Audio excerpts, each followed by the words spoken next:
Assalamualaikum warahmatullahi wabarakatuh. Mengenalkan saya Yulia Wandari, CGP Angkatan 7, SDN 85 Kota Bengkulu. Saya akan mengadakan atau melaksanakan supervisi coaching yang ditemani oleh pengajar praktik di Jarumah ini. Lalu ditemani juga dengan rekan sejawat saya yang telah disupervisi kemarin tanggal 20 Mei itu adalah observasinya Ibu Ibu Dinarti dari SD 85, rekan sejawat Yulia, kelas 2B ya Bu. Iya. Baiklah, kita mulai hari ini sesuai jadwal ya Bu Dina. Iya. Mohon izinnya Bu. Nah, sesuai jadwal kita hari ini akan melakukan supervisi ya Bu. Bagaimana kabar Ibu? Sehat. Saya minta maaf menjaga waktunya ya Bu. Nah, kemarin kan kita sudah melakukan rangkaian pertama, melakukan praobservasi ya Bu. Sebelum itu kita coaching tentang masalah pembelajaran yang dialami Ibu. Lalu kita kegiatan praobservasi, menentukan tujuan pembelajaran, area pembelajaran yang ingin dicapai, serta strategi yang akan dilakukan ya Bu. Nah, itu kemarin sudah dilanjuti dengan tahap observasi di mana saya mengamati pembelajaran Ibu. Pembelajaran diferensiasi ya, yang terintegrasi dengan pembelajaran sosial emosional di kelas 2B.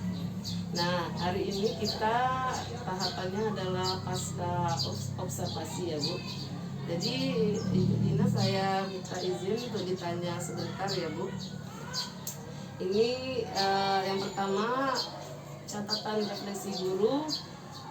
Bagaimana menurut Ibu refleksi Ibu setelah melihat pembelajaran yang sebelumnya dan setelah Ibu menerapkan pembelajaran berdiferensiasi yang terintegrasi dengan sosial emosional? Sebelum pembelajaran itu adanya strategi yang diterapkan ini, anak sebelumnya tidak aktif dan kurang konsentrasi dalam pembelajaran. Tapi setelah menggunakan strategi pembelajaran yang saya rancang sama Ibu Yulia kemarin, anak menjadi lebih aktif, emosionalnya lebih meningkat, seperti keaktifan dari anak-anak yang biasanya hanya sekedar nakal atau bicara ngobrol. Akhirnya mereka memperhatikan dengan adanya video pembelajaran, media konkret seperti jam analog itu kemarin. Jadi anaknya lebih aktif dan lebih meningkat dalam pembelajarannya. Alhamdulillah ya Bu.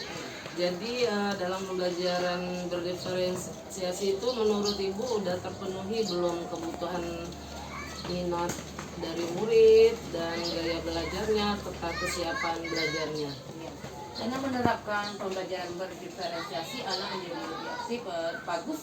Kemudian anak dalam hasil pembelajarannya sudah mulai meningkat. Jadi selama ini KKM itu anak tuh belum nyampe KKM. Jadi setelah adanya pembelajaran ini, itu saya nilai dan melakukan evaluasi, anak alhamdulillah lebih dari 70% anak berhasil dalam penggunaan huruf kapital atau menunjukkan waktu dalam jam. Kemudian yang satu lagi itu menyanyikan lagu dengan ketukan dengan cepat.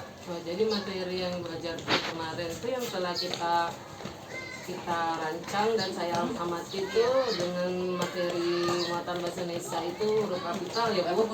SDDP itu penekanan nada, ketukan dan nada kuat lemah dalam lagu lonceng ayah. Iya. Serta yang terakhir satuan waktu ya Bu. Satuan waktu penggunaan jam. Jadi anak menunjukkan waktu itu pukul berapa, jarum pendek di mana, jarum panjangnya di mana. Nanti anak langsung menunjukkan melalui benda konkret ke depan. Alhamdulillah semuanya sudah bisa. Bagaimana refleksi Ibu setelah Ibu menerapkan ciri salah satunya dari pembelajaran sosial emosional menggunakan teknik stop Bu? Bagaimana refleksi Ibu tentang hal itu? Untuk menggunakan teknik stop itu, anak menjadi lebih rileks dalam belajar, jadi mereka nggak terlalu tegang dalam pembelajaran. Dan selama ini kan mungkin monoton pembelajaran yang saya berikan kepada anak. Jadi dengan adanya teknik stop dan ice breaking ya di awal pembelajaran itu, anak menjadi lebih rileks, santai dan memang fokus dalam belajar. Iya. Yang saya amati kemarin ice breaking Ibu kalau tidak salah menyanyikan lagu Garuda Pancasila Iya, menggunakan media proyektor, video dan HP ya Bu. Iya. Nah, selanjutnya itu tadi kan refleksi secara Ibu pribadi. Saya ingin tahu Ibu Dina ini perasaan Ibu setelah melakukan pembelajaran yang berdiferensiasi serta pembelajaran sosial emosional ini. Apa perasaan dan harapan Ibu? Kalau perasaan saya begitu merasa lebih puas dengan pembelajaran ini. Jadi saya senang, anak juga senang dengan pembelajaran yang menjadi anak seharusnya itu aktif, menjadi lebih aktif dengan pembelajaran diferensiasi ini ya, dengan metode pembelajaran yang berbagai cara, dengan jadi proses pembelajarannya dari mulai dia belajar, melihat video, sampai terakhir melakukan evaluasi dengan kelompok mereka tanggap dalam pembelajaran itu. Jadi menurut Ibu Dina, apakah dengan pembelajaran yang berdiferensiasi terintegrasi sosial emosional ini membuat anak bahagia dalam belajar? Tentu. Itu anak menjadi lebih bahagia, senang, jadi menyukai pembelajaran itu. Karena kan kita sebagai pendidik itu kita perlu memperhatikan apakah anak didik kita itu merasa bahagia saat belajar. Selanjutnya, jadi bagaimana dengan keaktifan siswa saat Ibu menggunakan berbagai media seperti ada dengan media audiovisual, juga ada Ibu membawa kemarin jam dinding sebagai media konkret. Selain itu juga berbagai buku bacaan tentang bacaan jam. Bagaimana menurut Ibu keaktifan siswa atau antusias dari siswa Bu? Anak lebih antusias ya Bu.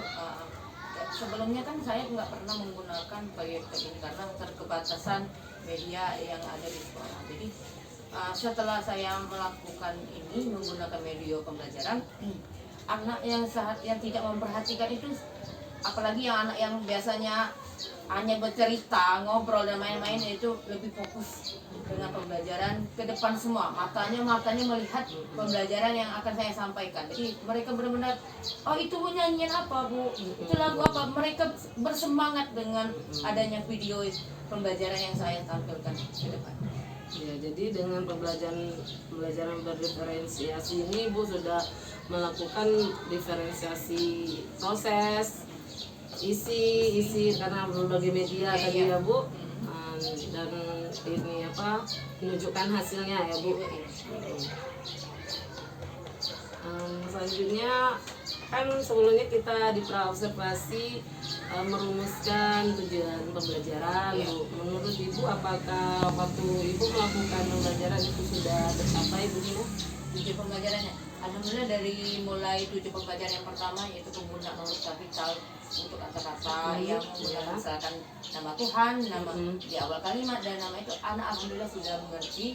Kemudian untuk menyanyikan lagu dengan ketukan yang tepat, anak sudah bisa. Lagu Lonceng Ayam mereka mudah menghafal karena ada video pembelajaran tadi. Kemudian untuk jam dinding ada beberapa kelompok yang saya suruh presentasi ke depan, itu 3 kelompoknya alhamdulillah sudah bisa. Jadi alhamdulillah bagus sekali ya Bu. Apakah Ibu Dina dalam proses itu membimbing anak-anak yang berbeda pemahamannya, ada yang masih lemah, kesiapan belajarnya, ada yang sudah sedang tahunnya. Apakah Ibu seperti yang terlihat di observasi, saya melihat Ibu benar-benar mendampingi. Apakah Ibu akan ada tindak lanjut dengan kelompok yang mungkin belum terlalu siap tingkat belajarnya? Dalam pelajaran kemarin itu kan ada 4 kelompok. Jadi setiap kelompoknya seharusnya saya membagi. Jadi siswa yang kurang aktif saya lakukan dengan anak yang aktif. Jadi dalam 1 satu kelompok itu mereka Kemudian ya Bu. iya, jadi tidak menonton dengan anak yang kurang aktif disatukan dengan anak yang kurang aktif. Jadi harusnya dalam satu kelompok itu ada anak yang memang benar lebih dari pandainya lebih dari yang anak yang lain. Jadi anak yang lain itu mengikuti anak yang lebih pandai dari itu. Berarti sudah alhamdulillah ya Bu. Kemarin kan waktu praobservasi kita juga telah berbincang tentang area pengembangan yang Ibu Dina capai ya Bu. Pertama mengembangkan kemampuan untuk melaksanakan pembelajaran berdiferensiasi yang terintegrasi dengan sosial emosional. Itu sudah terpenuhi ya, harapan dan tujuan Ibu. Yang bagaimana kalau pelaksanaan budaya positif dalam pembelajaran serta kepemimpinan siswa kalau menurut Ibu? Kalau masalah budaya positif itu anak biasanya kan kalau budayanya positifnya seperti apa dulu? Berdoa, Ya berdoa itu salah satunya. Ya sebagian kan memang anak ini ada yang tidak belum memahami itu apa artinya berdoa itu, gunanya untuk apa, bersyukur itu. Ini saya bimbing, saya jelaskan apa gunanya berdoa, kegunaannya seperti apa, dan terus tangannya gimana posisinya pada saat berdoa itu sudah saya laksanakan dengan baik. Kemudian untuk yang sikap mungkin siswa, ada beberapa siswa yang saya minta untuk ke depan untuk memberanikan diri mereka bahwa yang mereka kerjakan bersama kelompok itu dipresentasikan ke depan. Sudah lumayan bagus Bu dari yang awal sebelum pembelajaran itu. Jadi sebelum kita itu kan sudah merancang RPP ya Bu tentang pembelajaran berdifferensiasi, dan juga kita di praobservasi area pengembangan yang tidak dicapai itu berarti dari kemampuan pelaksanaan pembelajaran, budaya itu juga budaya positif dalam pembelajaran dan kepemimpinan sudah tercapai semua ya Bu. Alhamdulillah ya Bu. Jadi sepenuhnya siswa ya Bu. Siswa itu sudah tercapai saat pembelajaran. Nah selanjutnya ya Bu, itu kan ada strategi waktu kemarin itu ada RPP, video berbagai variasi media, LKPD, ice breaking, teknik stop itu alhamdulillah sudah lengkap semua, sudah Ibu lakukan semua. Sudah dari pembelajaran yang pertama video, kemudian menyiapkan LKPD untuk setiap kelompok belajar, teknik stop itu sudah, dan itu yang kepemimpinan siswa itu sudah terakhir. Alhamdulillah ya Bu. Nah selanjutnya kan kita ini untuk berikutnya pasti ada kita yang ingin kita tambah ya Bu dari pembelajaran kita. Menurut Ibu rencana tindak lanjut Ibu apa? Saya harapkan media yang saya gunakan itu akan terus berlanjut, seperti penggunaan proyektor dan fokus, dan penggunaan HP itu apabila untuk pembelajaran itu bagus untuk anak. Jadi selama ini anak, apalagi anak kelas 2 itu biasanya hanya sekedar tahu itu main game. Tapi kalau kita menggunakan itu sebagai media pembelajaran itu jauh lebih bagus. Berarti menggunakan teknologi ya? Ya teknologi ya. Media pembelajarannya harusnya memang menggunakan proyektor. Ya, itu jauh lebih bagus. Ya, kecanggihan teknologi ya. Ini habis. Saya catat dulu ya. Ya. Ini terlalu kecil. Teknologi dalam pembelajaran ya Bu.